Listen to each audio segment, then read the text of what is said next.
Doubt से क्या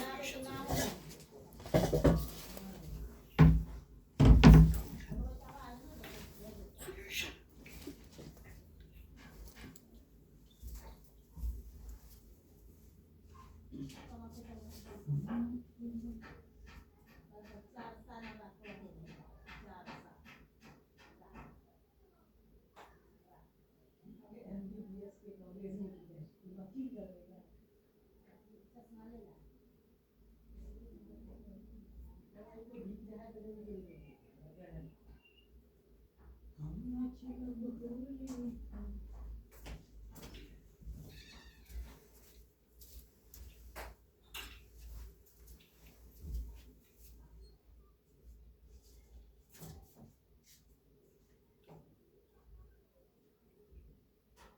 okay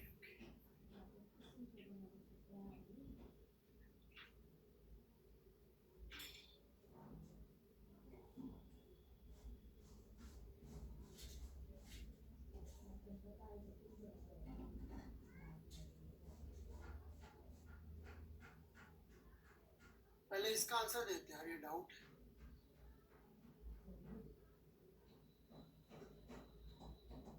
Raghav Modi आप हैं? मोदी जी, राघव जी,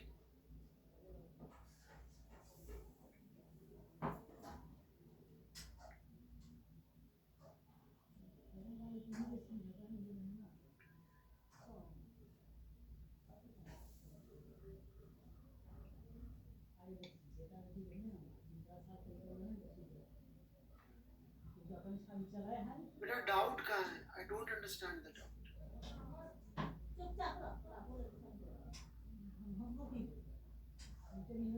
बेटा पेंसिल से मुझे दिखाई नहीं देता, मैं कई बार रिक्वेस्ट कर चुका हूँ, please do not write by using pencil, it's very difficult to see. दोबारा भेज दीजिएगा क्या?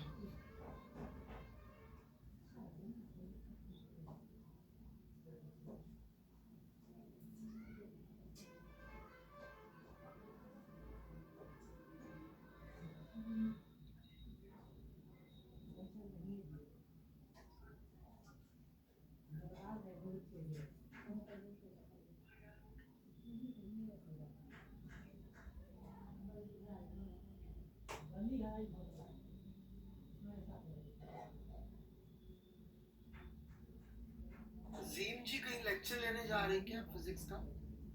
somebody given you any invitation? तो बेटा इसको क्यों करना है ये सब बातें, मतलब इट्स ऑफ नो यूज। कोई सवाल सॉल्व करने में या समझने में इसकी कोई मदद मिलेगी? मुझे मजबूरी है क्योंकि आप लोग पूछते हैं मुझे, नहीं तो मैं भी ये सब बातें करता नहीं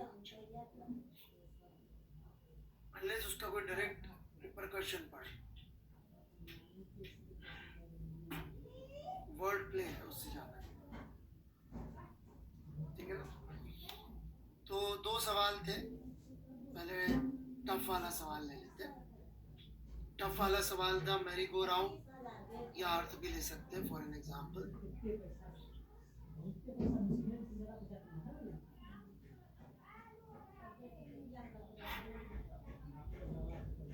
Okay, I've blocked this guy and my answer is none.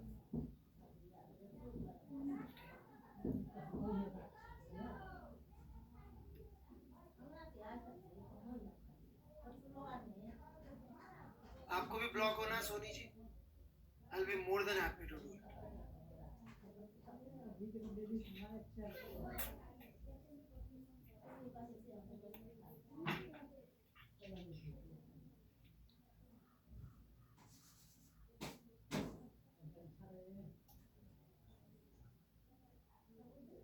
अब ये बंदा जब सामने की दीवार को देख रहा है, तो इस बंदे ने इस मोमेंट पे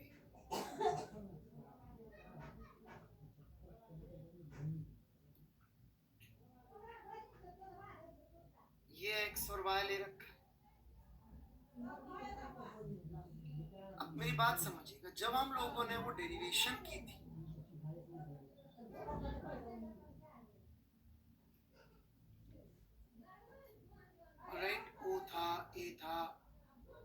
बी था, तो यहाँ हमने बोला नहीं था क्योंकि हमें आज तक जरूरत नहीं पड़ी इस तरह की बात बोलने की।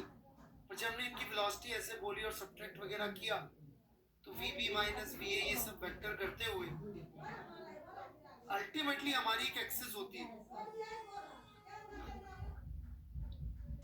और वही एक्सिस रहती है। इन द प्रैक्टिकल केस थोड़ी देर बाद भी हम देखेंगे तो ये बंदा यहाँ होगा,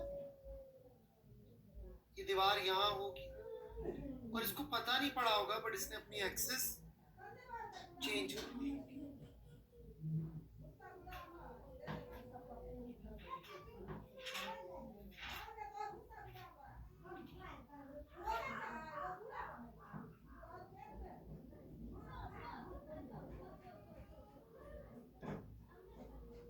राइट, तो जो कॉन्सेप्ट है VB माइनस VA का वो यहाँ पे लगाने का ही कोई मतलब नहीं, it is not even logically.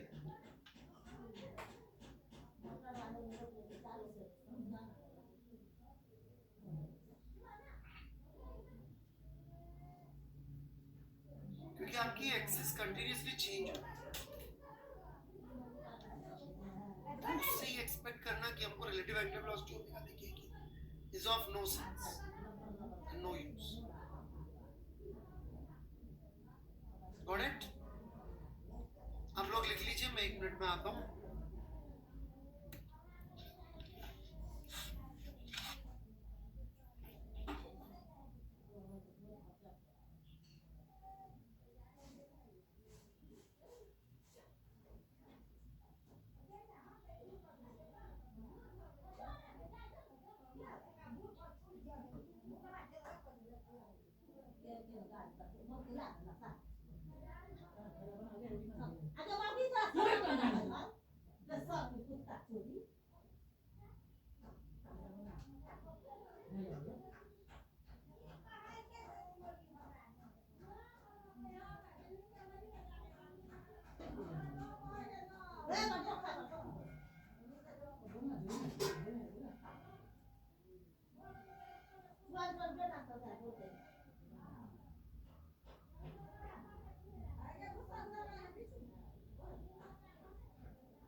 चलिए जी, बढ़े आगे।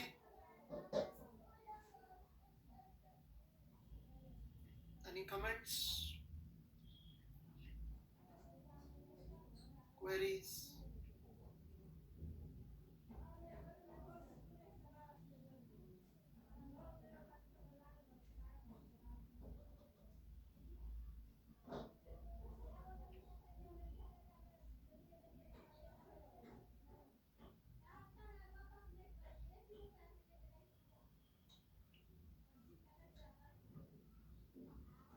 चलिए मैं आगे बढ़ता हूँ। Then we took a problem of एक स्क्वायर प्लेट था शायद,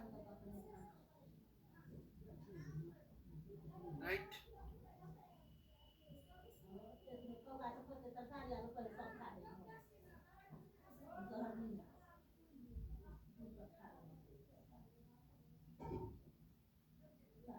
पंद्रह डिग्री पे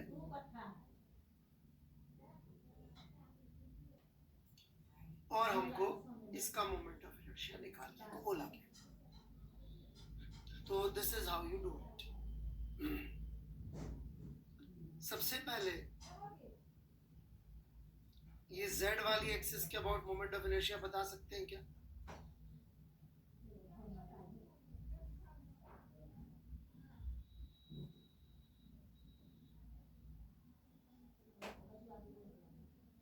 m²/6 आ जाएगा कैसे? ये x ले ली, ये y ले ली, ये z ले लिया, m²/12 m²/10 जोड़ के m²/6 आ जाएगा, राइट? ओके,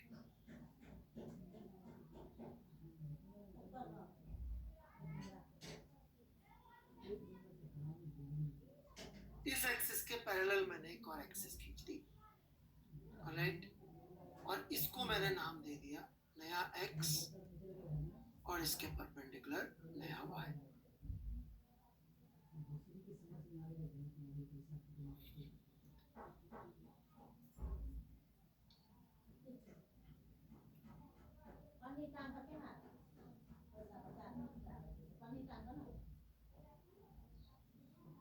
ठीक है क्या?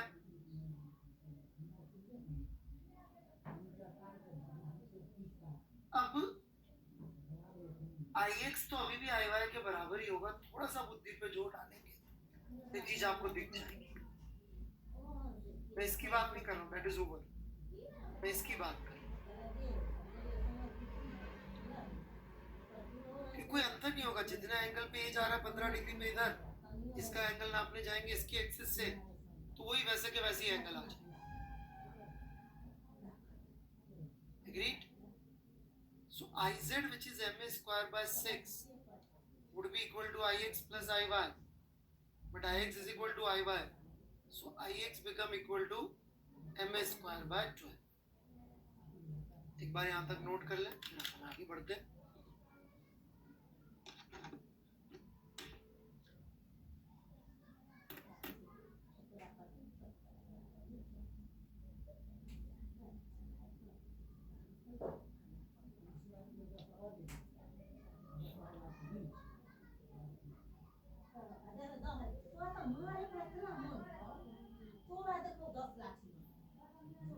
Good doubt?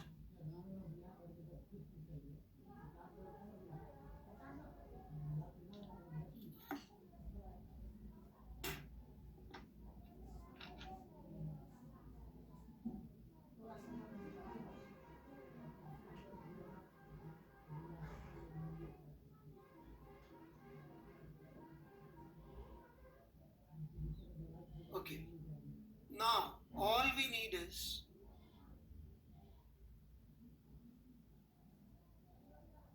perpendicular distance between these two।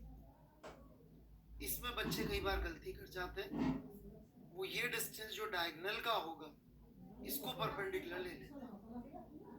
Diagonal का यहाँ से डिस्टेंस होगा a बाय रूट, परंतु जो इसका एंगल बन रहा होगा वो होगा 60 degree.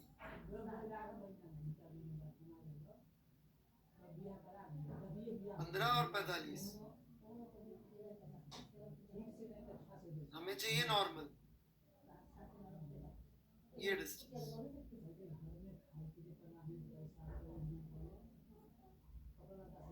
So this distance, which would be our d, is how much? It is a by root 2 cos 60 degree।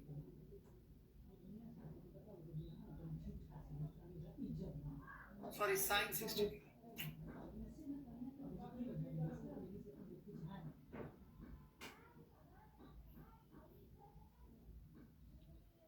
Right?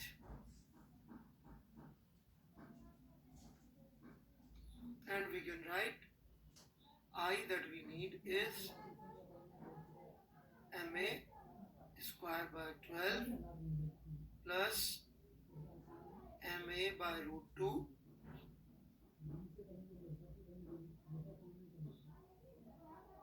into root 3 by 2 का स्क्वायर। That's it।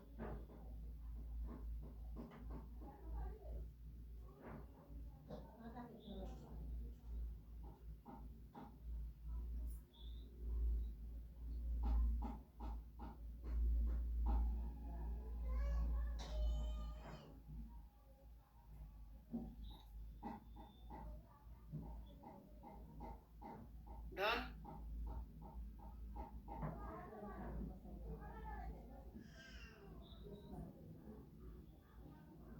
चलिए जी।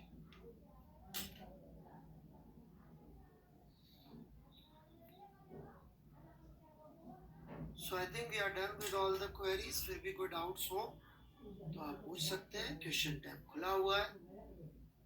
आप लोगों ने जो सॉल्यूशंस डाले थे मैं उस पर कोई कमेंट नहीं कर रहा हूँ, बहुत टाइम लग जाएगा पढ़ने में, तो माफ कर दीजिएगा आज उसके लिए। आप खुद चेक कर सकते हैं, जो मैंने समझाया उससे यदि आपको आंसर मिल रहा है तो ठीक था, नहीं तो गड़बड़ था।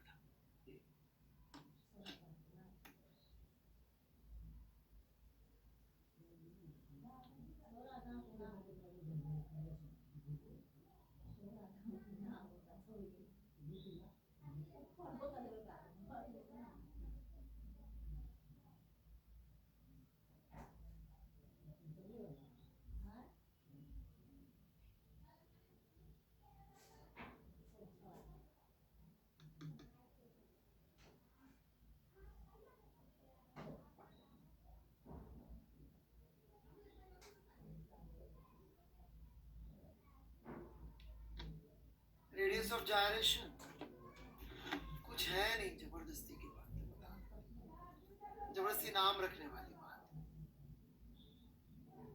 भाई किसी बॉडी का मोमेंट ऑफ इनर्शिया, जैसे कि रॉड का moment of inertia about this axis ma²/3 आता है, राइट? इस एक्सिस के। तो बड़े लोगों ने कहा नहीं जी, हम तो इसको ना कुछ और बोलेंगे। बोल दो भाई जी, क्या बोलेंगे साहब? के बोलेंगे, which is radius of gyration. ठीक है, के कितना हो जाएगा जी? a/√3 हो जाएगा। इसमें क्या दिमाग लगाए और क्या है, ऐसे ही बच्चों को डराने के लिए नाम रख दिए। बच्चे हैं डरपोक तो डर जाते हैं। बहादुर बच्चे होते तो निकाल ले जाते।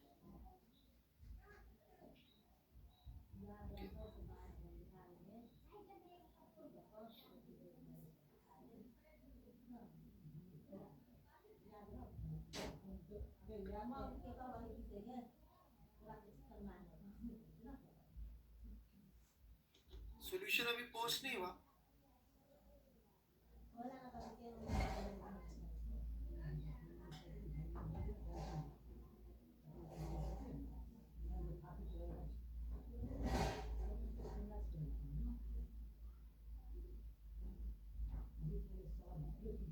ठीक है, कर देंगे, हो जाए।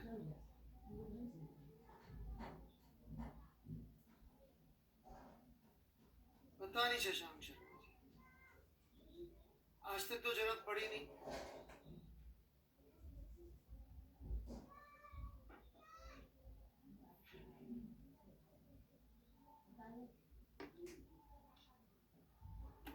रिजिड बॉडी में अटका भी नहीं, जरूरत भी नहीं पड़ी। आगे आप देख लीजिए।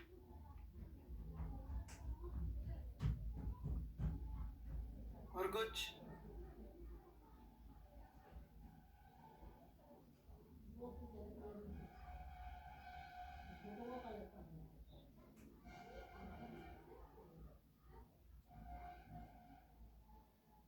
बड़े आगे।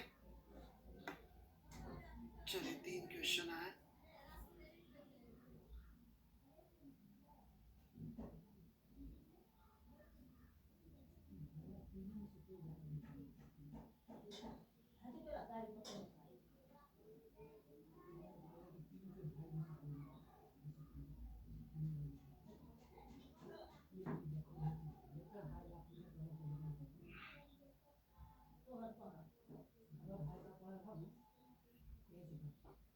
सवाल कहाँ है भाई साहब? यहाँ कहाँ?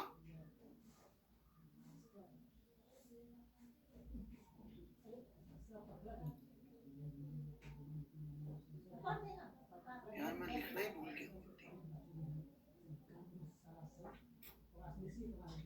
प्रैक्टिस की कमी।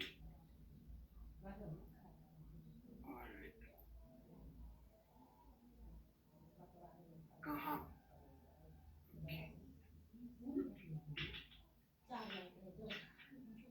चलिए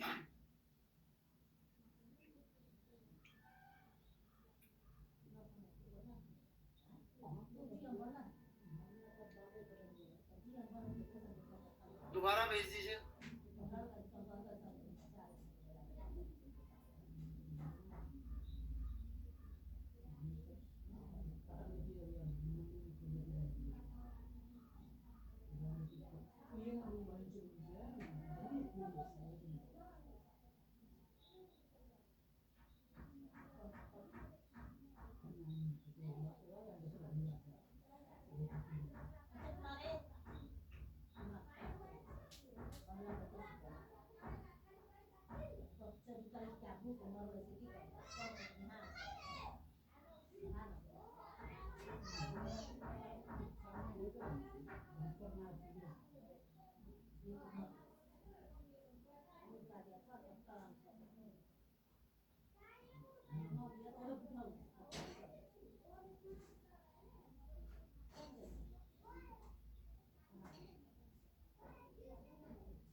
चटर्जी आप हैं?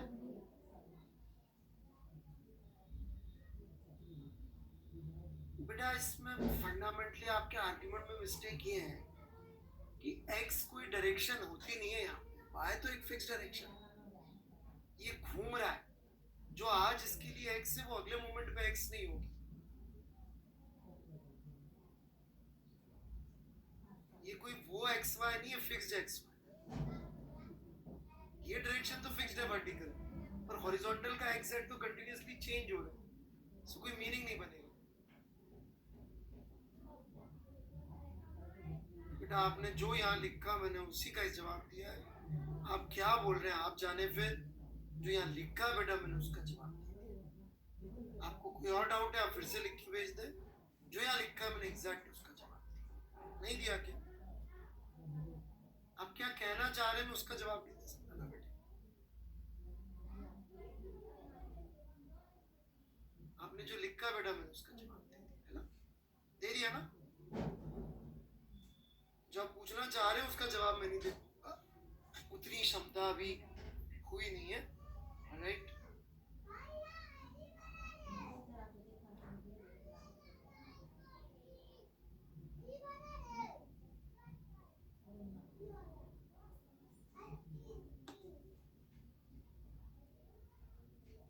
यार ये घुमा के देख लो शिफत अली, इसमें इसको घुमा के देख लो और तो कुछ नहीं कह सकता। इतने भारी भारी वर्ड मुझे नहीं आते। छोटे बच्चों को डराओ मत। अब 12th में हो ना, ये 11th में ही हो। ये फालतू बातें मत करो, छोटे बच्चों के साथ आगे इनको डरा रहे हो।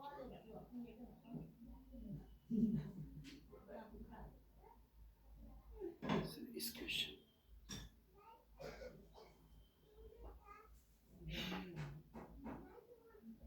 इस पॉइंट के अबाउट, अब इस क्वेश्चन में क्या, पहले तो ये सोचो। अब भाई गौतम जी मुझे नहीं लगता you are interested in studies. मतलब एक क्वेश्चन है 4 पीछे, पहले मैं वो देखूं फिर मैं यहाँ हूँ। बेटा जितना एफर्ट आप मुझसे चाह रहे हैं, सॉरी बेटा, I don't think a teacher should put so much effort.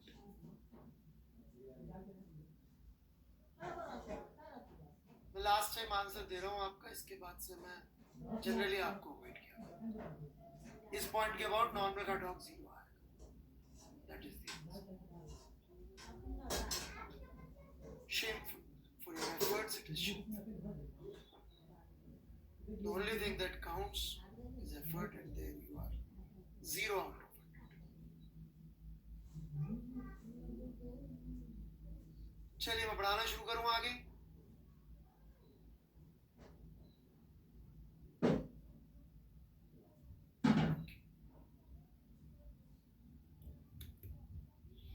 Last क्या चीज कराई थी बच्चों मैंने, मुझे थोड़ा सा बता दीजिए। कुछ पूछना हो तो पूछ भी सकते हैं उससे।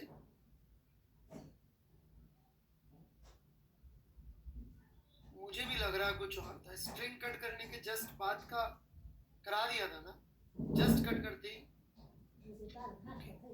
कॉन्सेप्ट समझ में आ गया था। एक बार रिपीट कर देता हूं मैं, नहीं आया था तो।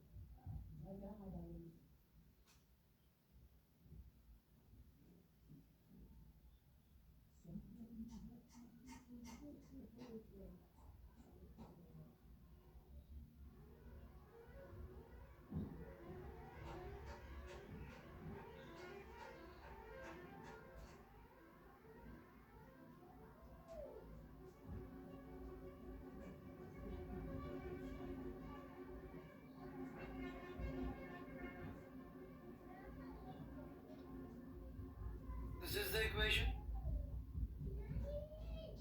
हमने इस पे लगाई तो हमने क्या पाया, राइट, कि सेंटर ऑफ मास जो है वो जब ऐसे घूमेगा, फिक्स डिस्टेंस पे घूमेगा, तो अपन को सर्कुलर मोशन याद आ गया। एसीएम के दो हिस्से होंगे, ए टेंजेंशियल और ए रेडियल। अपन ने उसके हिसाब से एक्सिस ले ली, एफ पैरेलल, एफ परपेंडिकुलर, और अपन ने उठा के इक्वेशन लिख ली सर्कुलर मोशन की। इनफैक्ट ये सब करते हुए अपन को चाहे तो ऐसे भी सोचना अलाउड है, जैसे अपन ने वो चेन वाला सवाल किया था कि फोर्स भले ही कहीं पे भी लग रहे हो, राइट। इसीलिए मैं कहता हूँ इरोडोव आप करेंगे और मैं करवाऊंगा, मैं बहुत अंतर है। मेरे को पता है आत्मा कहाँ का है, किस किस सवाल में क्या पकड़ना चाहिए। आप करेंगे, आपसे सवाल सॉल्व करेंगे।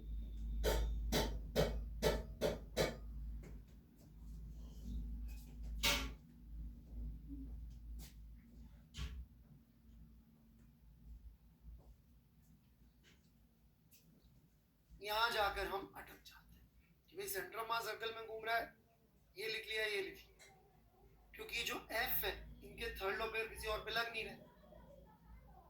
तो यहां उठा के अपन ने tau is equal to alpha, जो कि रिजिड बॉडी की कंस्ट्रेंट से इक्वेशन बनाई थी, वो यूज करी। इससे क्या हो रहा है, इससे ये हो रहा है कि भाई जो अल्फा है, इससे तो हमने 80 निकाल लिया सर्कुलर मोशन से, और इसी अल्फा से अपन ने ओमेगा निकाल लिया, और ओमेगा से अपन ने AR निकाल लिया। डन। हाँ कर लूंगा इसके बाद भी। तो एसेंशियली देखा जाए तो अपन न्यूटन सेकंड लॉ लगा रहे हैं, Fx is equal to ms। बाकी सब चीजें का रिजिड बॉडी का जुगाड़ है, which we are applying here.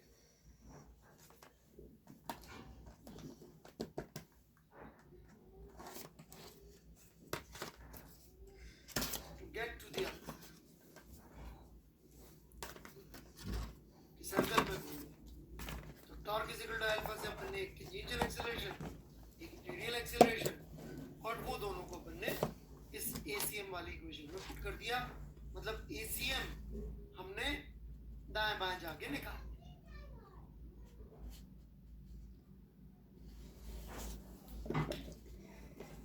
ठीक है जी। तो बस यही है, रिजिड बॉडी में और कुछ कर नहीं रहे हो। Fx is equal to ms, CM ही मैं ठीक हूँ। Tau is equal to alpha, तो ठीक है, tau is equal to dy/dt से एक डिराइव्ड इक्वेशन है जिसमें रिजिड बॉडी होने का बहुत जबरदस्त यूज है कि हमको सेंटर ऑफ मास का एक्सेलरेशन मालूम पड़ जा रहा है कि यही होगा।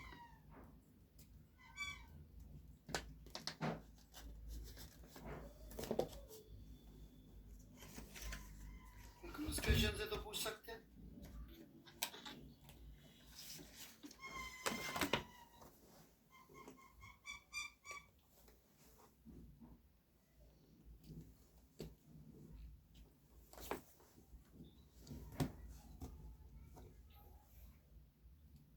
हाँ जी बिल्कुल, जस्ट आफ्टर तो ओमेगा 0 ही होगी।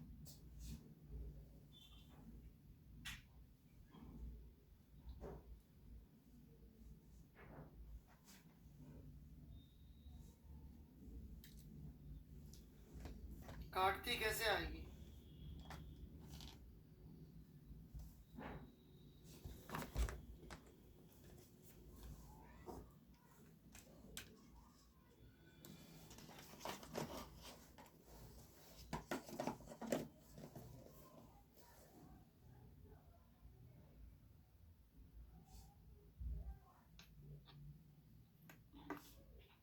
चलिए जी मैं आगे बढ़ता हूँ फिर।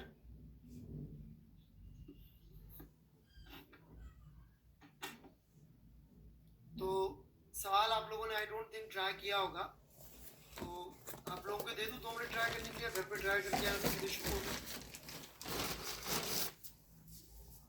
तो मैं शुरू हो जाऊँ फिर।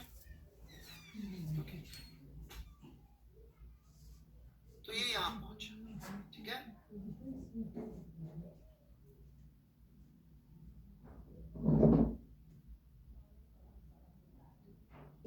हॉरिजॉन्टल से छोड़ा था, थीटा घूमते हुए यहाँ पहुंचा।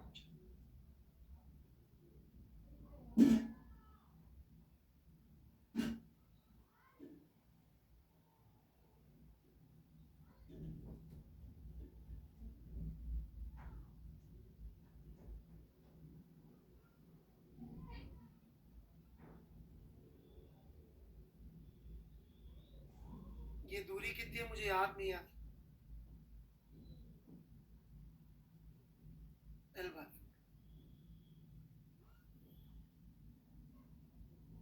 राइट, एक फोर्स तो ये लग रहा होगा। अब मेरा सवाल आपसे ये है कि जो नॉर्मल फोर्स यहाँ लग रहे होंगे यार, हिंज का फोर्स जो लग रहा होगा वो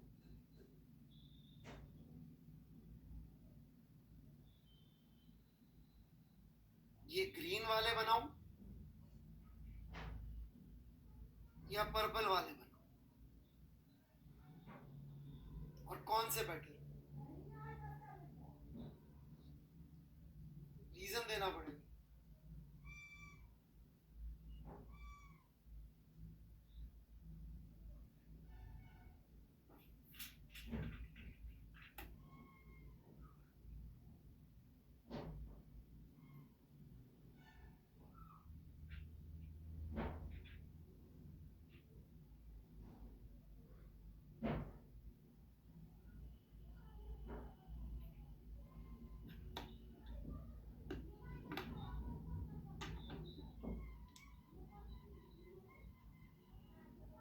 जहां साहब पॉलिटिक्स ज्वाइन कर रहे हैं क्या आप?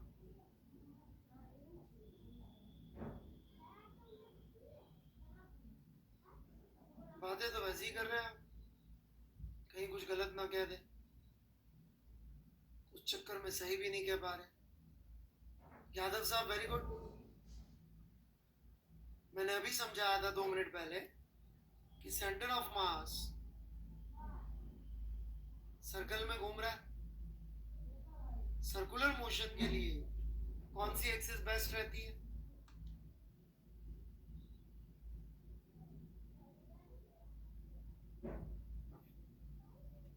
ऑब्वियसली सर्कुलर मोशन के लिए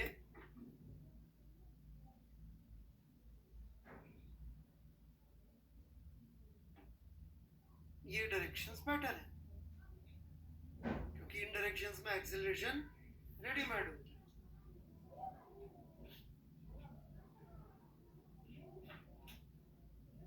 बना तो वो भी सकते हो, कोई फर्क नहीं पड़ेगा, बस ये सवाल के सॉल्यूशन लंबा हो जाए और गलती होने के चांसेस बढ़ जाए।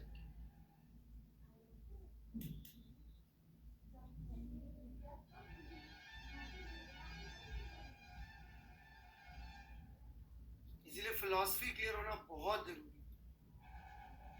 यहाँ अल्टीमेटली पढ़ क्या रहे हैं हम लोग? Fxn is equal to MSEM ही पढ़ रहे, जहाँ सेंटर ऑफ मास L/4 के रेडियस के सर्कल में घूम रहे।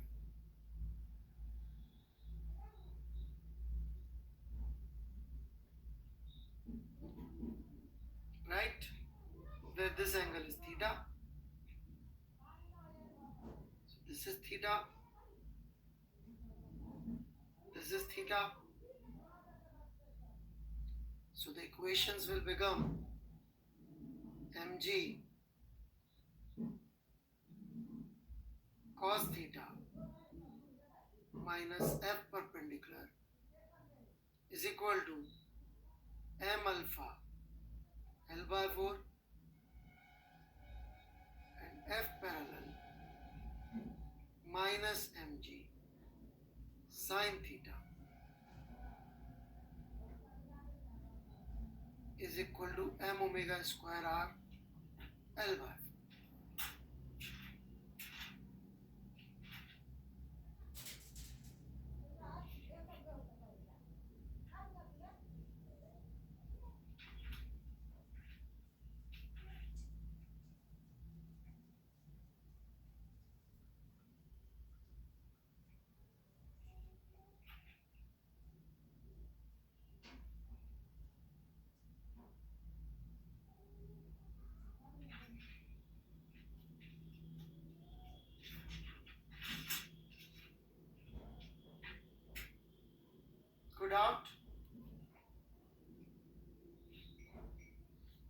Now the problem is to find alpha and through alpha omega. यही है प्रॉब्लम.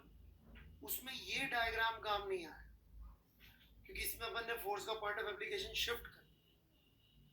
ये डायग्राम काम आया और ये डायग्राम हमें कह रहा है M G L by 4 cos theta is equal to moment of inertia. तो बताएगा कितना आ रहा था moment of inertia?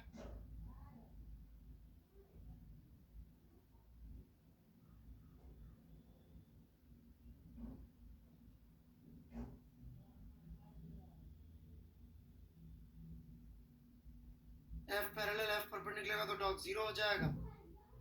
This is how you can find alpha. ये अल्फा उठा के इधर लिख सकते हैं, उससे F परपेंडिकुलर आ जाएगा. और इसी अल्फा को दोबारा देखिए ध्यान से, तो ये अल्फा क्या बन जाता है? G by L, right.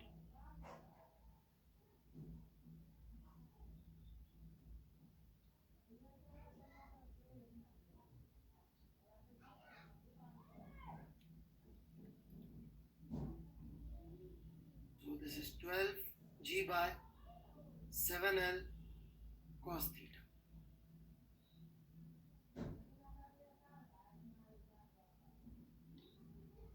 और अल्फा बन जाएगा omega D omega by D theta.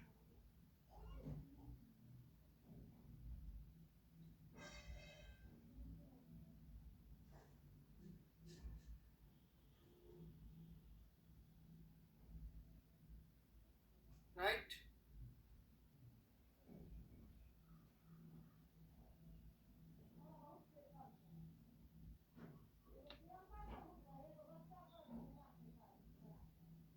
इधर ले जाके इंटीग्रेट कर दीजिए.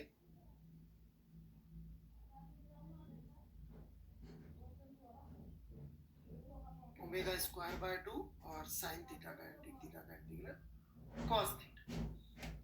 कॉस थीटा की तरह का इंटीग्रल साइन थीटा. ये ओमेगा स्क्वायर की वैल्यू इधर पुट कर दीजिए एंड यू आर थ्रू. यहां तक लिख लीजिए, फिर मैं आपको फर्दर और समझाता हूं.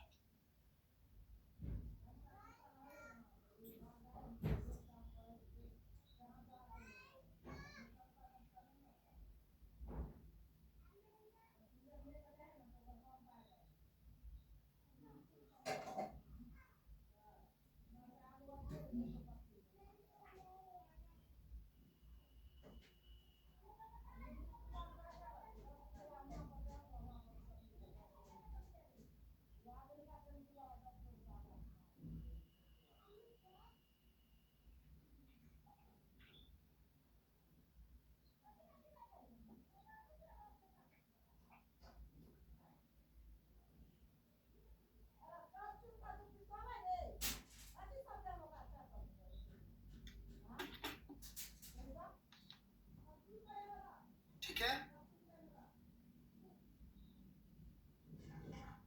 आगे बढ़े.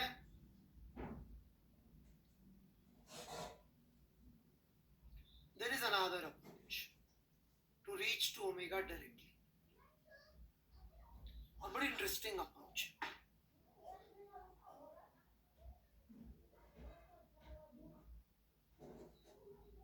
थोड़ा ध्यान से सुनिए.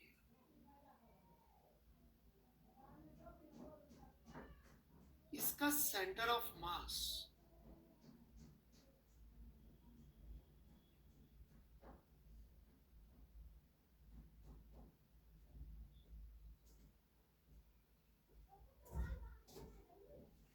इतना नीचे गिरा है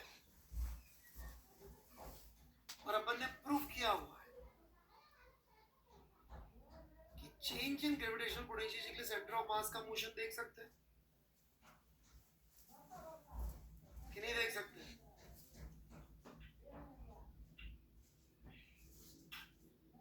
For change in gravitational potential energy, mgHcm would do.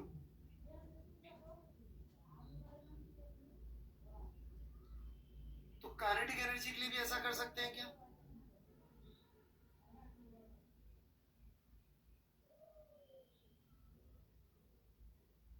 Can we do do same for kinetic energy.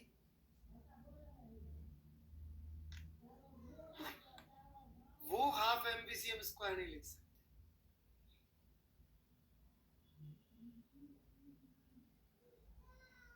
वो ये लिखना पड़ेगा। अजीब सी बात है नहीं, पोटेंशियल जगह लिख सकते क्योंकि मैथमेटिकली प्रूव किया। This would be wrong. तो यही थोड़ा सा रिजिड बॉडी में ध्यान रखने की जरूरत पड़ती है कि देखो जब मैं फोर्स लिख रहा हूं तो ऐसे सोच रहा हूं कि सिर्फ सेंटर ऑफ मास मोशन कर रहा है, तो फोर्स कहीं पे भी लगा दूं कोई फर्क नहीं पड़ता। लेकिन जब टॉर्क लिख रहा हूं तो फोर्स का पॉइंट ऑफ एप्लीकेशन इंपॉर्टेंट हो जाता है। ग्रेविटेशन पोटेंशियल लिख रहा हूं तो ऐसे सोच सकता हूं सेंटर ऑफ मास कितना गिरा, परंतु काइनेटिक एनर्जी लिखते हुए ऐसा नहीं कर सकता।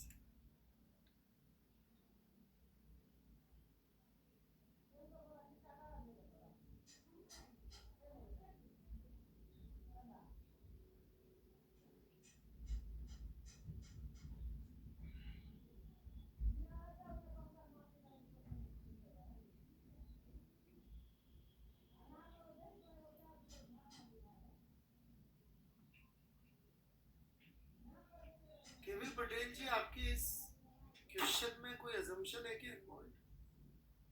क्या अजम्पशन इन्वॉल्व है?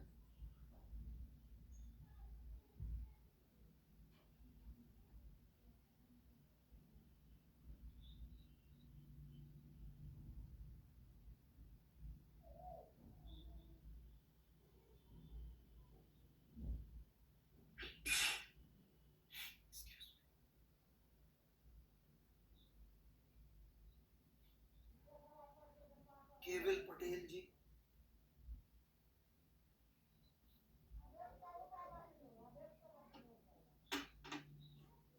कोई assumption नहीं है, मतलब आपके हिसाब से I am duty bound morally, ethically, legally to do whatever you are asking. Wow.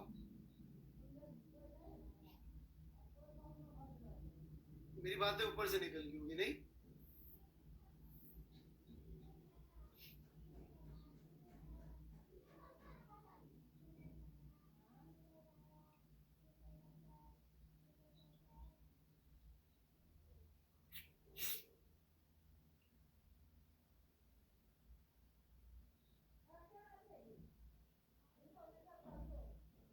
आप पूछ रहे हैं कि कब कराओगे? कब कराओगे मतलब somebody has already told you कि मैं जरूर कराऊंगा। आप बातें ऐसी करेंगे तो क्या होगा?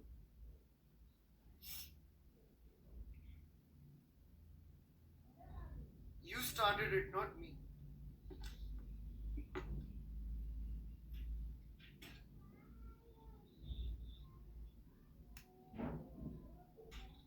चलिए जी, नो डाउट्स। एटीट्यूड तो बहुत है बेटा, बहुत ज्यादा एटीट्यूड है। कुछ किया है जिंदगी में इसलिए।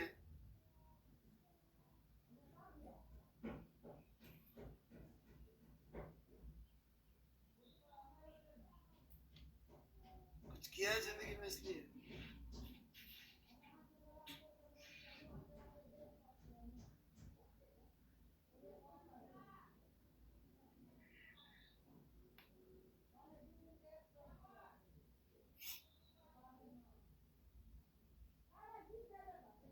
बेटा जब अपने बड़ों से बात करना आ जाए तब अगली बार बात करिए, राइट?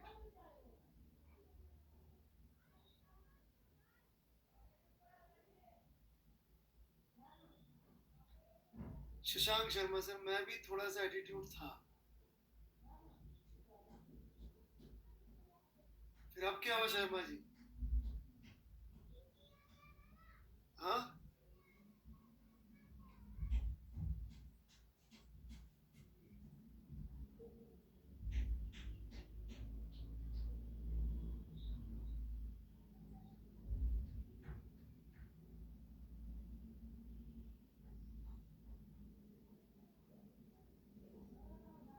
हाँ, हाँ, बिल्कुल।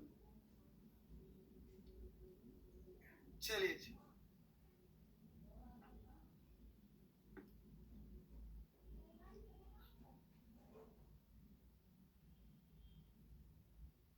अरे कोई नहीं चेटर जी, क्या करें, ऑनलाइन का जमाना आ गया. I am trying to adjust, but I can adjust teaching part, I can't adjust the teacher part.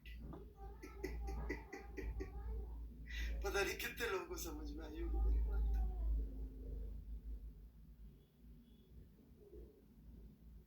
Teaching part I can adjust, teacher part I can.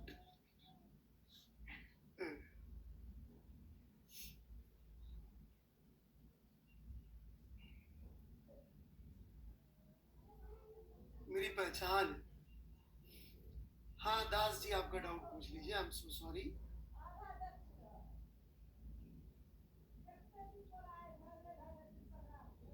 दोबारा पूछ लीजिए. ऑफलाइन में बेटा किसी की हिम्मत नहीं होती हमसे बात करने की, 21-22 साल से. ऑफलाइन में तो 2-4 को टिकाया भी. I'm literally hit some.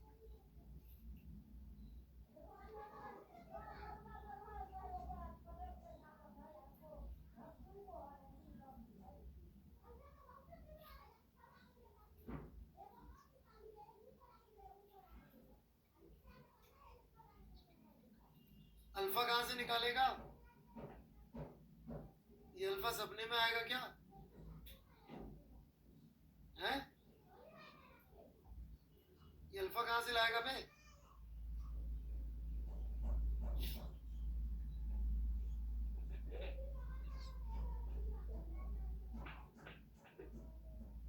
चलिए बड़ों में आ गए. अलिफदास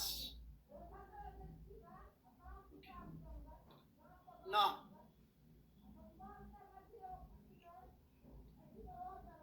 सॉरी फॉर डिस्टर्बेंस. अरे यार तुझे समझ में आया नहीं, इसको डिस्टर्बेंस कहा था भाई? तूने फिजिक्स पूछी, डिस्टर्ब तो लड़का कर रहा था, उसकी वजह से मैं डिस्टर्ब हुआ. I should say sorry for getting disturb. आपके समझ में आया नहीं आया मिस्टर दास?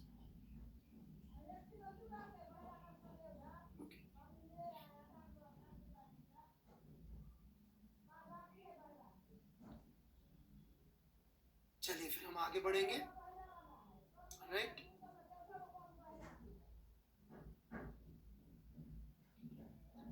तो काफी चीजें क्लियर हो गई होंगी. I am assuming that now. Torque is equal to I alpha लगाते हुए अब मैं आपको सवाल वगैरह दूंगा तो डर नहीं लगेगा. You should be able to apply it. Kinetic energy समझ में आ गया होगा, सेंटर ऑफ मास वाली बात समझ में आ गई होगी. तो अब थोड़ा सा हम लोग डिस्कशन कर लेते हैं अबाउट कि ये ग्रेविटी का फोर्स हमने इस सेंटर ऑफ मास पे कैसे, इसका प्रूफ कहां है? राइट. शुरू करें. थोड़ी लंबी कहानी है.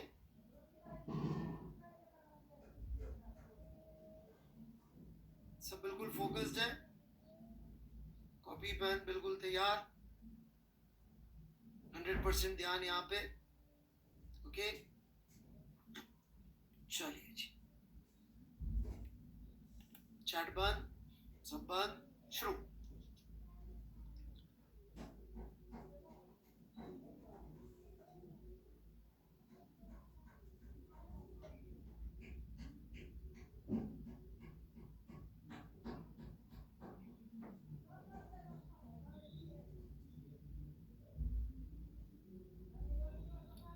Effective point of application of force. Okay, effective point of application of force. ये क्या बला है, पहले ये समझेंगे, फिर धीरे धीरे हम आगे बढ़ेंगे. कंसिडर अ सिनेरियो जहां पे एक ऑब्जेक्ट के ऊपर कई सारे फोर्सेस लग रहे हैं और उन सब फोर्सेस की वजह से हम जो टॉर्क निकाल रहे हैं वो obviously summation R I cross F I आएगा एक गिवन पॉइंट के अबाउट. ठीक है, एक गिवन पॉइंट के अबाउट ये टॉर्क आएगा.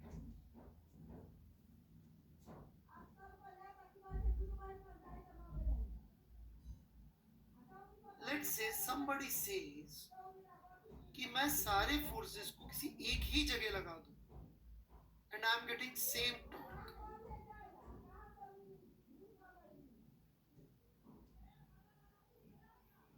तो वो जगह जहां पर लगाने पर रिजल्टेंट फोर्स लगाने पर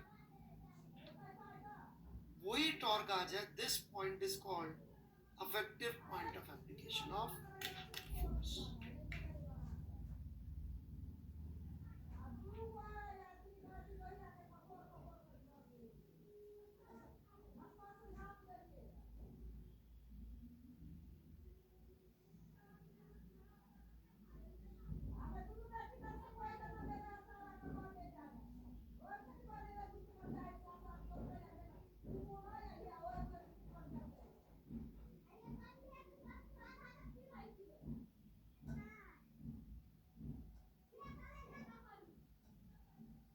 डाउट?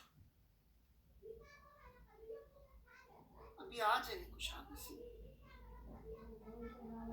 एक केस होगा जहां पे नेट फोर्स जीरो होगी, वहां पे नहीं आएंगे सब चीजों पर. इफेक्टिव पॉइंट तो समझ में आ गया ना आपको? ओके, जैसे कि let me take an example, simple सा लेते हैं.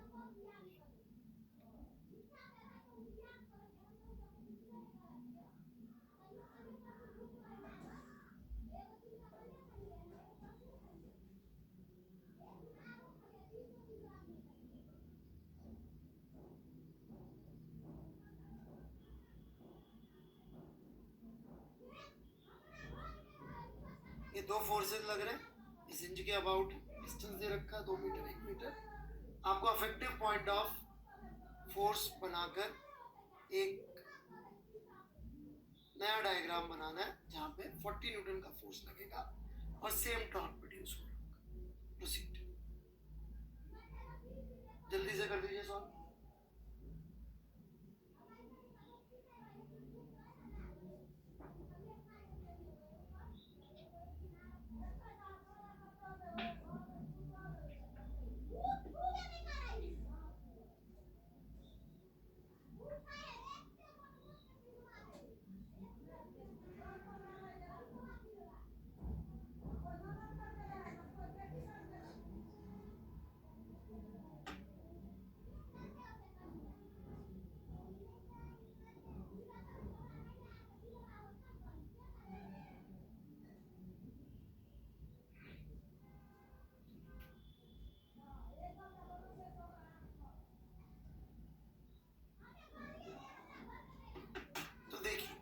नेट फोर्स कितना है और नेट टॉर्क कितना है? पहले टॉर्क देख लेते हैं.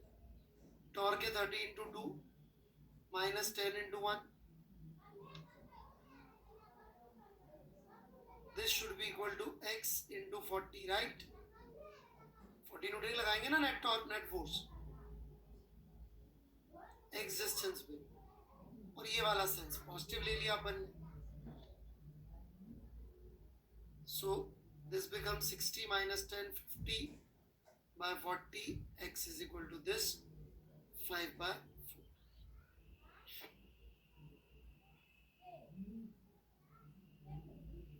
समझ में आया सबको? मतलब ये दोनों डायग्राम्स में क्या हो रहा है कि सेम नेट फोर्स आ रहा है और सेम नेट टॉर्क आ रहा है. तो हम कह सकते हैं इफेक्टिवली ये फोर्स इतनी दूरी पर लग रहा है.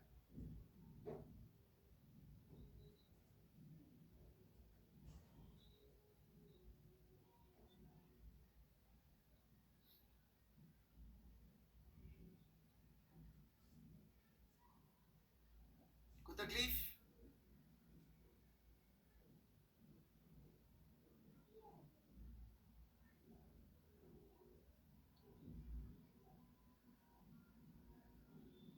बढ़े आगे.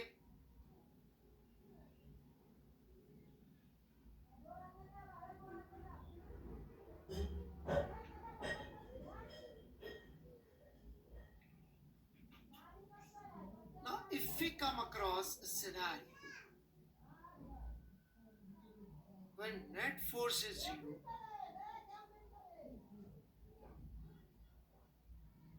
but somehow torque is something,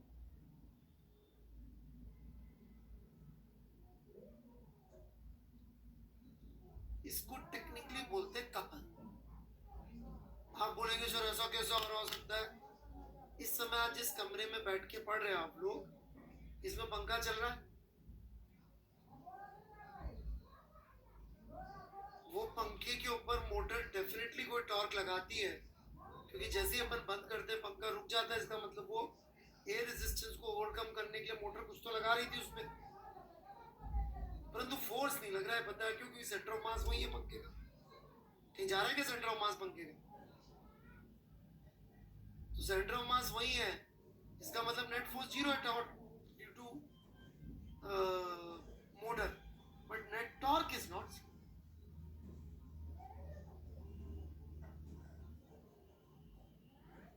तो पढ़े लिखे लोग क्या कहेंगे? इसमें क्या लग रहा है? कपल लग रहा है। क्या लग रहा है? कपल। ठीक है।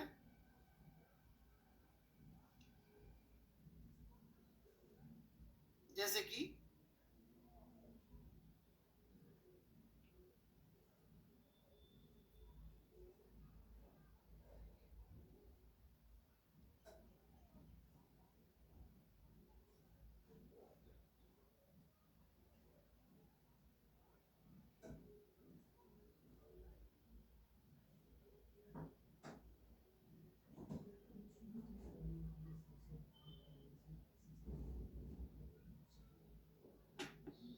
ये वाली सिचुएशन,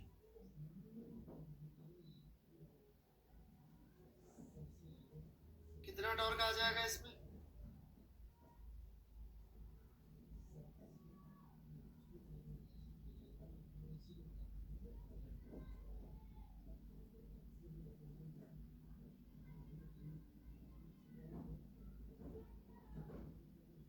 न्यूटन मीटर। तो बस अपन इसको ऐसे ही दिखा देंगे। इसमें टॉर्क को किसी पॉइंट के अबाउट लिखने की जरूरत नहीं होती। इसमें मतलब अफेक्टिव पॉइंट, इसमें अपन फोर्स नहीं बना सकते कि फोर्स का अफेक्टिव पॉइंट बनाओ। कहां से बनाओगे? फोर्स ही जीरो हो गया, यही जीरो हो गया तो मैं यहां क्या कर लूंगा? क्लियर है क्या? लगे आप तो एक कोरोलरी और निकल रही है यहाँ पे। क्या मैं प्रूफ तो वही करने जा रहा हूँ, सीजीसीए में निकालने जा रहा हूँ। ऐसा नहीं कि मैं इधर उधर भागते भागते रहा हूँ, परंतु अब रास्ते में एक के बाद एक चीजें आती जा रही, तो मैं भी क्या करूँ? अब यहाँ एक बड़ी इंटरेस्टिंग चीज प्रूव हो जाती है। क्या? If net force on an object is zero, then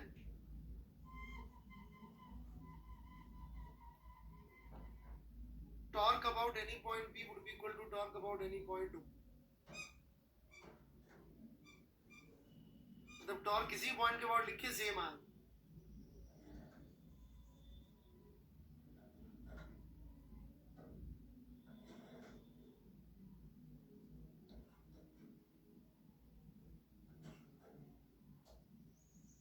so prove करके दिखा देता हूँ मैं, बड़ा आसान है।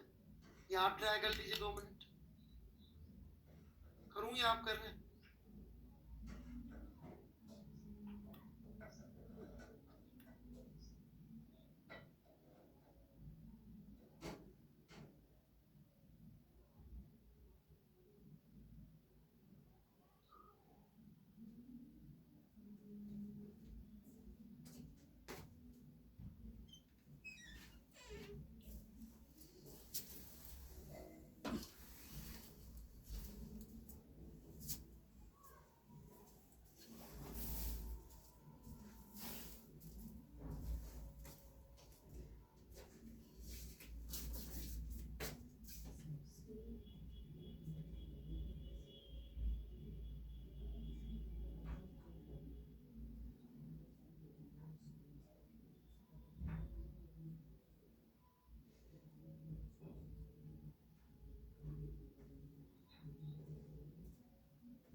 Okay, let's begin.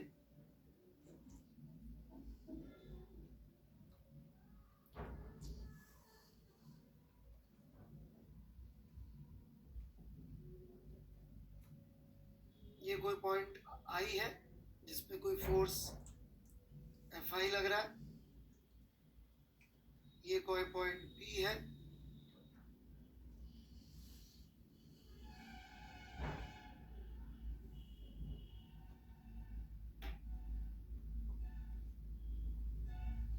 आप देख सकते हैं Ri is basically RIT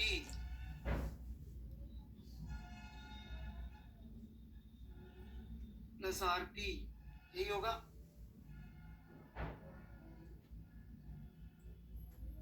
torque about O would be Ri cross Fi का सम।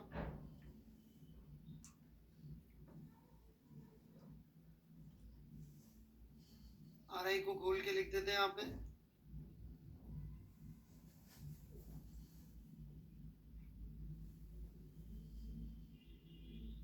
Rp समेशन से बाहर आ जाएगा।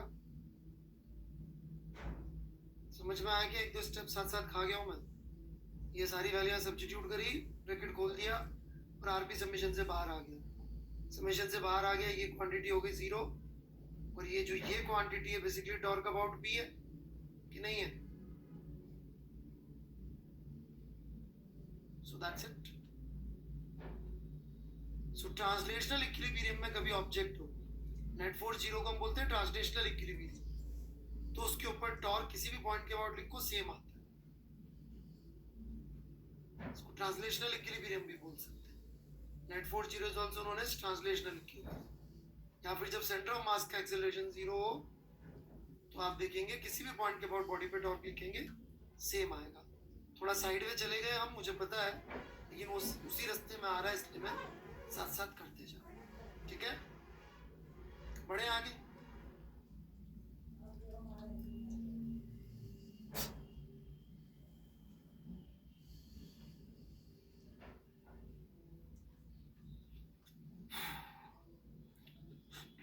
Center of gravity and center of mass.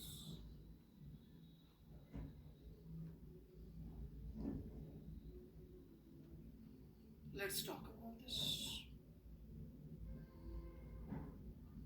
Anuj Kumar यहाँ पे न्यूटन का सेकंड लॉ लग रहा है क्या कहीं पे अभी तक? Have we used Newton's second law?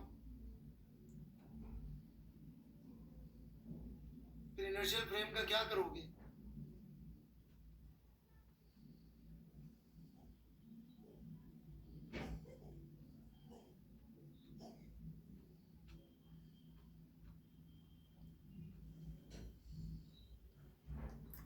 चलिए जी, मैं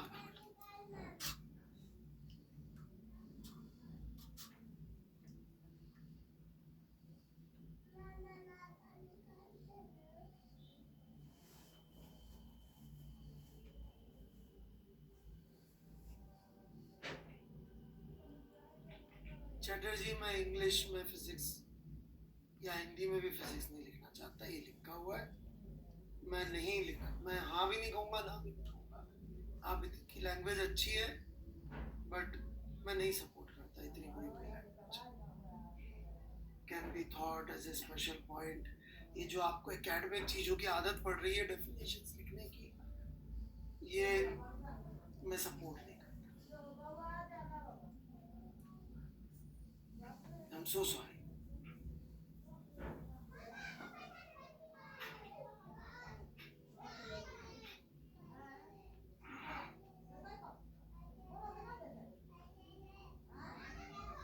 ठीक है, मतलब मैं आपको दुखी भी नहीं करना चाहता कह के कि गलत है, और मैं ये कहना चाहता हूँ कि सही है, बिकॉज सही बोलूंगा तो आप एनकरेज होंगे, राइट? क्योंकि वो थॉट है इसका आप कब क्या यूज करेंगे वो मुझे नहीं पता।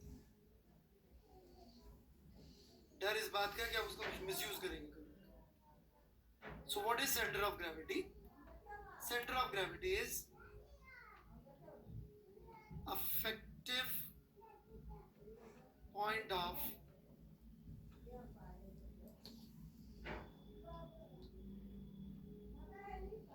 application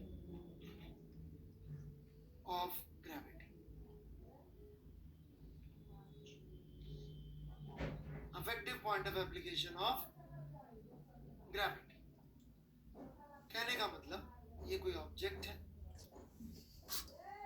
ये कोई पॉइंट O है जिसके अबाउट टॉर्क लिखने जा रहे हैं हम लोग, ये इसका किसी पॉइंट का पोजीशन वेक्टर है, इसके ऊपर ग्रेविटी का फोर्स लग रहा है।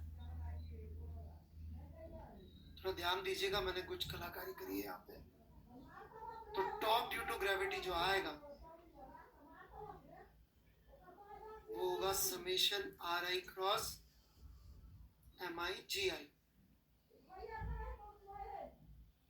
which would be RCG cross summation MIGI.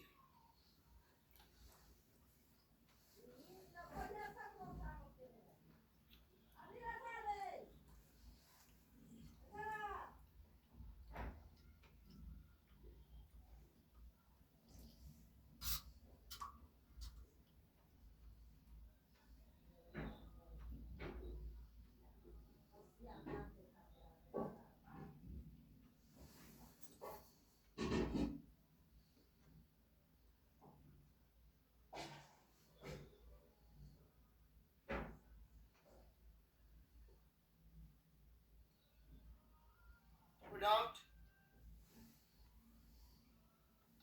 I'm waiting for doubts.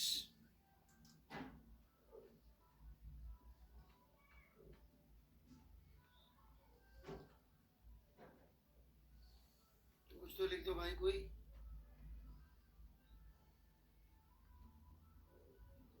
कलाकारी ये करिए कि मैंने GI लिख दिया।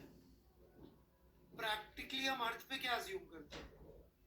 यहाँ पे G वेक्टर और यहाँ पे G वेक्टर सेम मानते हैं, अलग मानते हैं? So if we assume, but please understand, assume.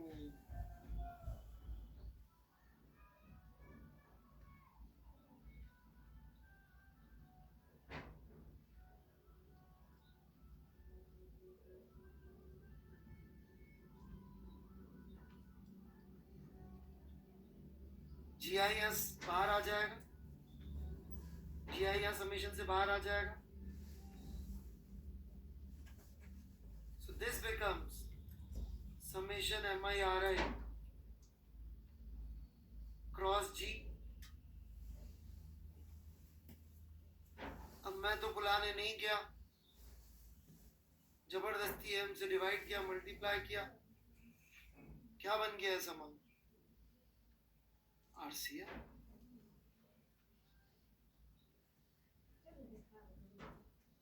So if we compare these two blue equations, हम कह सकते हैं कि centre of mass and centre of gravity same, लेकिन बीच में एक रेड लाइन भी खींची हुई। क्या रेड लाइन खींची हुई है? क्या अज्यूम किया?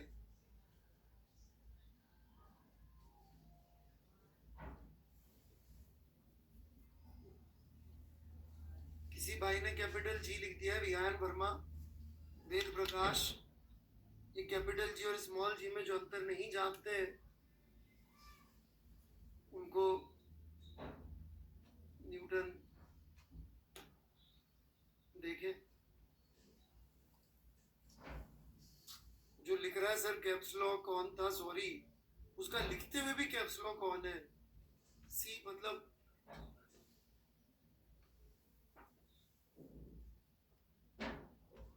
मतलब are you born that way or like you plan to be like that?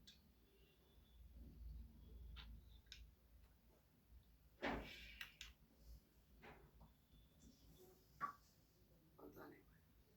चलो जी बढ़े आगे। अंकित जी आप दूसरों पे कमेंट नहीं करें तो बेहतर रहेगा, क्योंकि मैंने आप पे कमेंट करना शुरू कर दिया।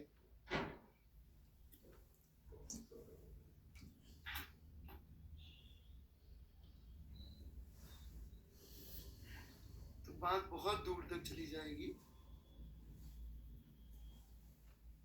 बढ़े क्या आगे? किसी ने पढ़ा वीनस के बारे में कुछ special? What is so special about Venus?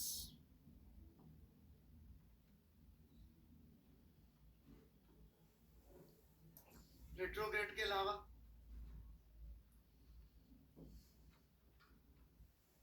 अबे तुम देख के आए हो क्या?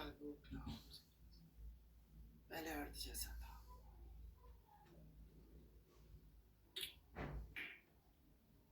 मतलब वो सब बातें भी ठीक होगी, but I have no idea.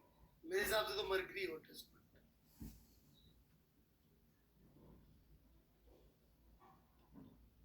ये सबसे इंटरेस्टिंग बातें मिली आपको।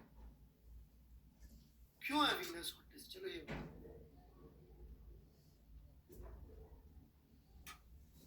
सच में वीनस सबसे हॉट है?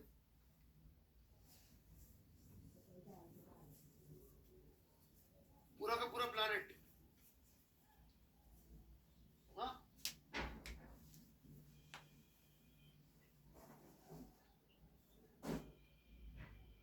और क्या स्पेशल है?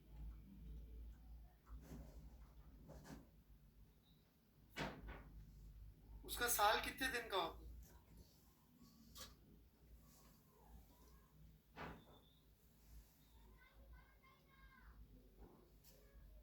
और दिन कितने दिन का होता है?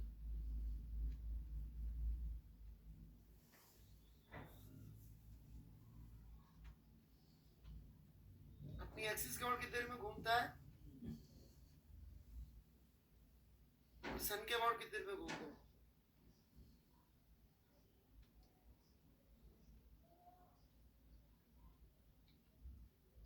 चलिए छोड़िए।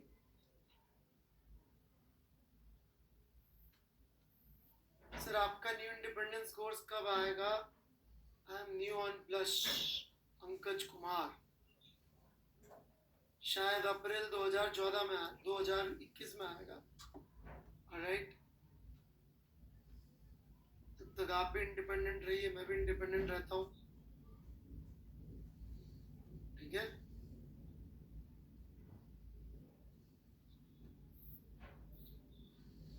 चलिए जी।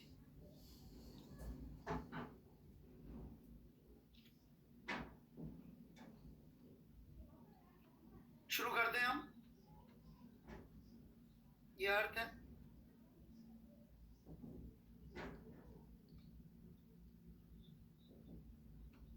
फिलहाल मैं एक सैटेलाइट के लिए बात कर रहा हूँ। ये एक सैटेलाइट है जिसका कैमरा अर्थ की तरफ डायरेक्टेड है। यही काम होता है सैटेलाइट का। अर्थ का फोटो वोटो ले, वीडियो लेता रहे। राइट, अब थोड़ी देर बाद यदि ये कैमरा नहीं घूमे तो जब ये यहां पहुंचेगा अर्थ का चक्कर काटते हुए, तो भगवान जाने किसका वीडियो खींच रहा होगा। Right,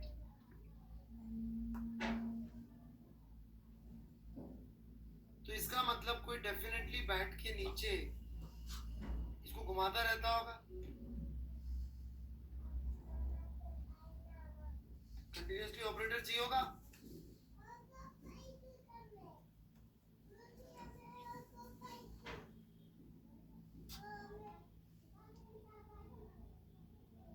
Actually, you don't need to do that.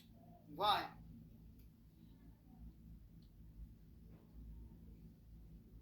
जो भी समझ में नहीं आया जिंदगी में ऑटोमेटिक लगा दो वर्ड। सर ऑटोमेटिक हो जाता है सर, सोचना नहीं।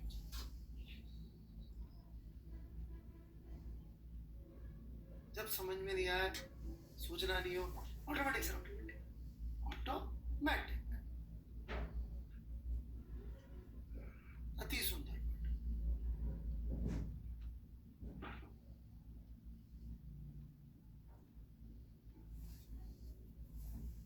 ग्रेविटी हम मान लेते हैं सेम, एक्चुअली तो सेम नहीं होती ना। पास में थोड़ी सी बड़ी होती है। व्हाट डू यू पीपल से? तो अफेक्टिव पॉइंट ऑफ एप्लीकेशन थोड़ा सा आगे आए।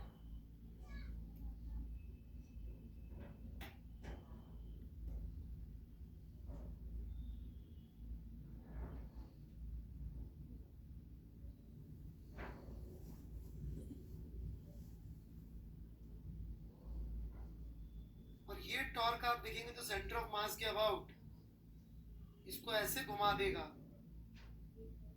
कि एक्चुअली ये फिर से अलाइंड हो जाए।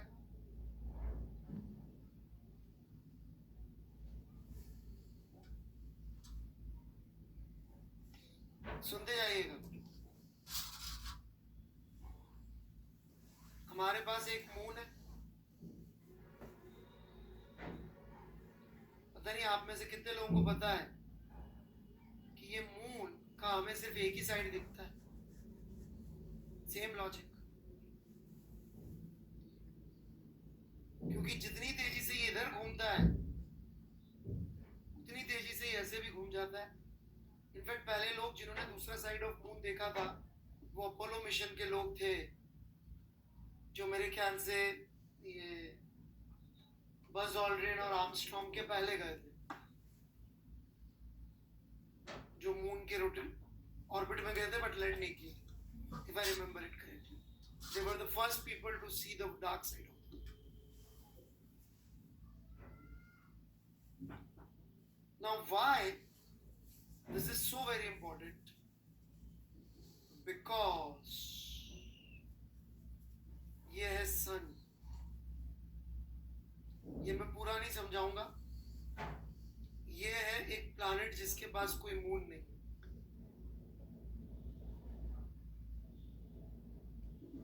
ये एक ऐसा प्लैनेट जिसके पास कोई मून नहीं, ठीक ठाक बड़ा प्लैनेट है लेकिन कोई मून नहीं। There is a very high probability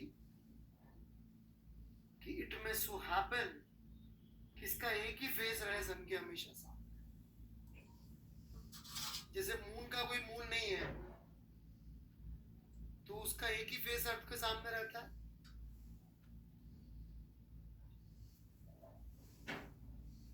ठीक वैसे यदि अर्थ का कोई हैवी मून नहीं होगा तो उसका एक ही फेस अर्थ के सामने, सन के सामने रहता। तो यहां होती मस्त गर्मी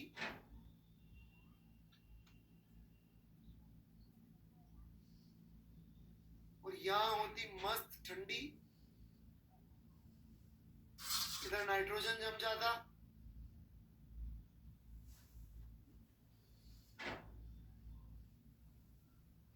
इधर लेड पिघल जाता।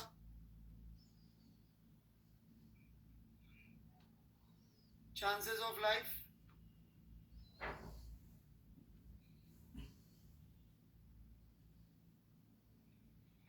अब मून के होने से इससे बच जाते।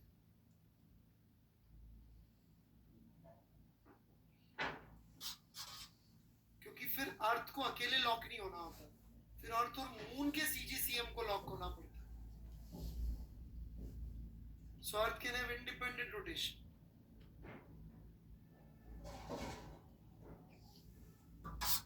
Earth can have independent rotation. So that's why such a big moon is really helpful for Earth having 24 hours rotation and 365 days revolution.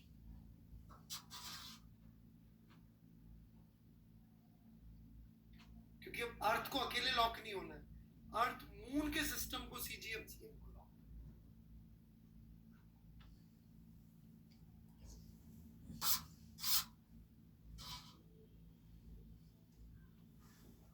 Moon नहीं होगा तो there is a very high probability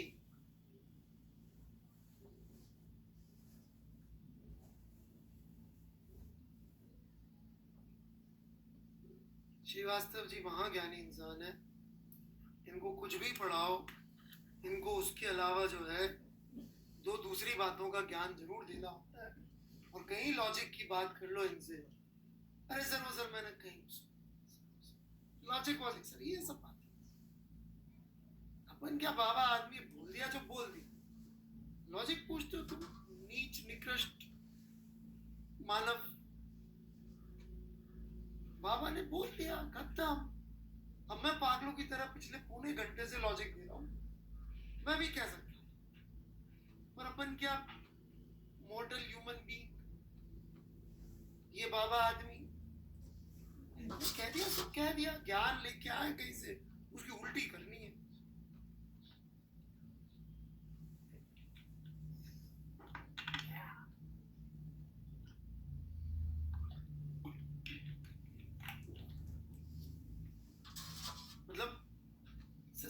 lock हो रहा हो तो अर्थ को help कैसे हो रही है, ये खुद थोड़ा सा पेन चला के देखो यादव साहब। ये तो समझ में आ गया कि यदि मून हैवी नहीं होता, लाइट सा मून होता, तो फिर अल्टीमेटली अर्थ को लॉक होना पड़ता। ये बात तो समझ में आ गई ना। तो इसका उल्टा खुद पेन चला। जैसे कि ये जो मून है या जो ये सैटेलाइट्स होते हैं अर्थ के, ये अपने आप से लॉक रहते हैं अर्थ की तरफ। इनका कैमरा अर्थ की तरफ ही रहता है, लॉक्ड है।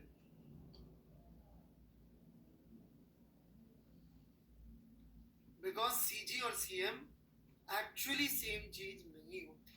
हाँ, पर जितने मैकेनिक्स के सवाल हम करेंगे उसमें हम सीजी सीएम को सेम ले लेते हैं, क्योंकि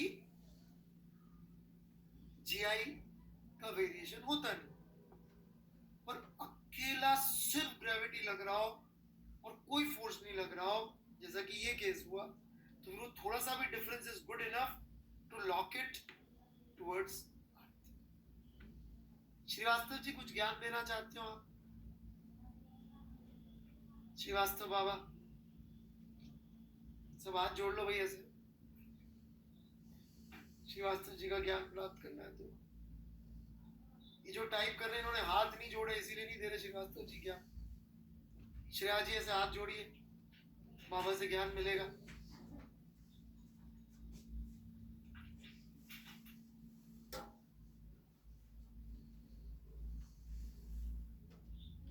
बाबा इतने भक्त ज्ञान मांग रहे हैं, प्लीज।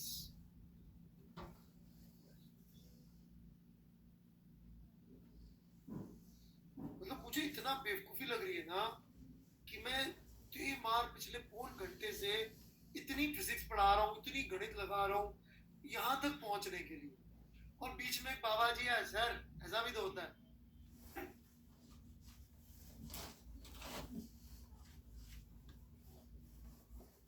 शांति से पढ़ नहीं सकते।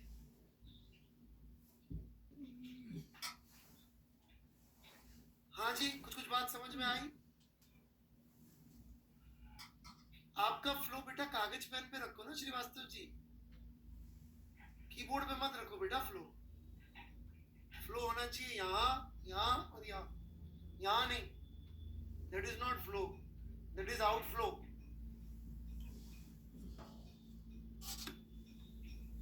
इनफ्लो चाहिए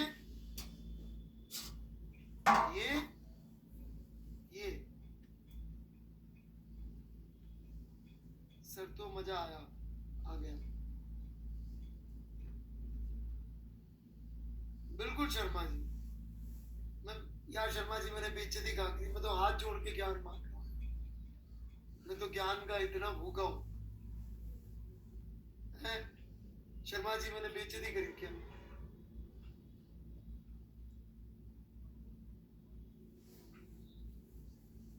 कैसी बात कर रहे हैं यार? ऐसे आप मुझसे पूछते हो सर प्लीज बता दो, तो आपकी बेइज्जती हो रही। आपको लगता है मैं कुछ दे सकता हूं तो आप मांगते हैं।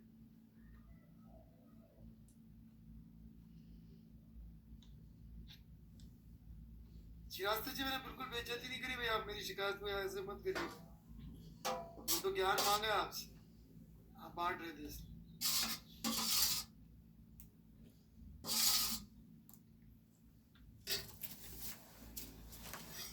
बढ़े आगे।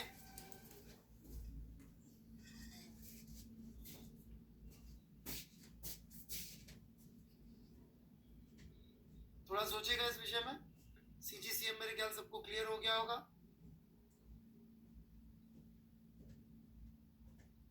शिफ्ट नहीं होता बेटा, वो अलाइन रहता है, तो अर्थ को इंडिपेंडेंस मिल जाती है घूमने की। जैसे मून घूम रहा है ना इधर, तो ये जब भी घूमेंगे तो इस सिस्टम का सीजीसीएम अलाइन है, तो अर्थ अपनी इंडिपेंडेंट मोशन कर सकती है। बस इससे ज्यादा बेटा फिर वो अपने काम का नहीं है, वो इंटरेस्ट का तो है बट काम का।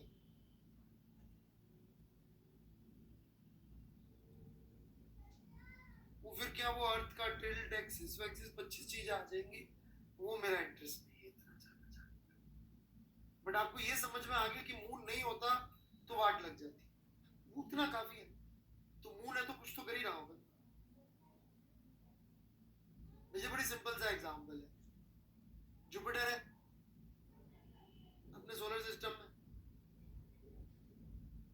You know its role for Earth. Why Jupiter is essential for life on Earth.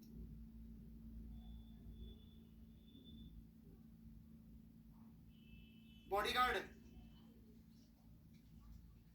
जो भी कूड़ा कचरा आता है स्पेस में, जुपिटर का ग्रेविटी इतना है सब कुछ उधर जाता है.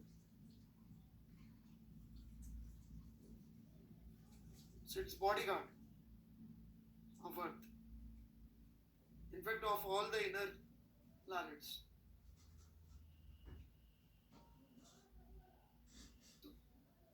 Right? चलिए, तो उतना काफी, उससे ज्यादा हमें क्या करना.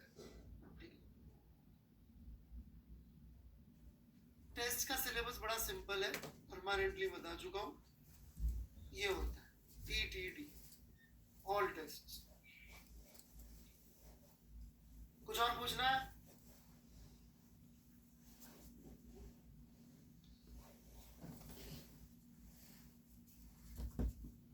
नहीं नहीं नहीं नहीं, ऐसा नहीं बोला चटर्जी. मैंने ये कहा कि G would be GME by R square. इधर वाले इससे पास होंगे तो CG इफेक्टिवली थोड़ा सा पास होगा, बस.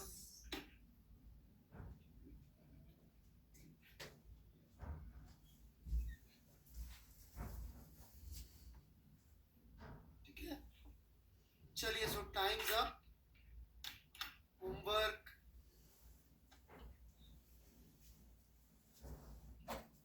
HCP से दे देता हूं मैं. अब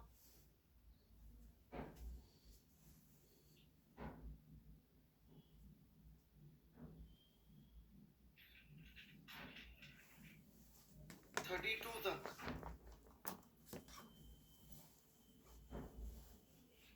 ठीक, अगली क्लास में हम बहुत सारा कवर कर लेंगे टिल 32. और ये भी लिख लीजिए, ये भी ठीक है, ये भी हो जाए. लिख देता हूँ 22 से 32 और 40 से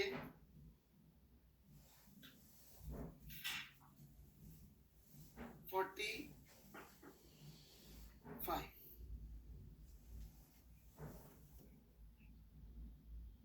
आरबीडी की शीट अपलोड नहीं हुई क्या अभी? अच्छा ठीक है, मैं अभी अपलोड करता हूँ. Thank you, bye bye.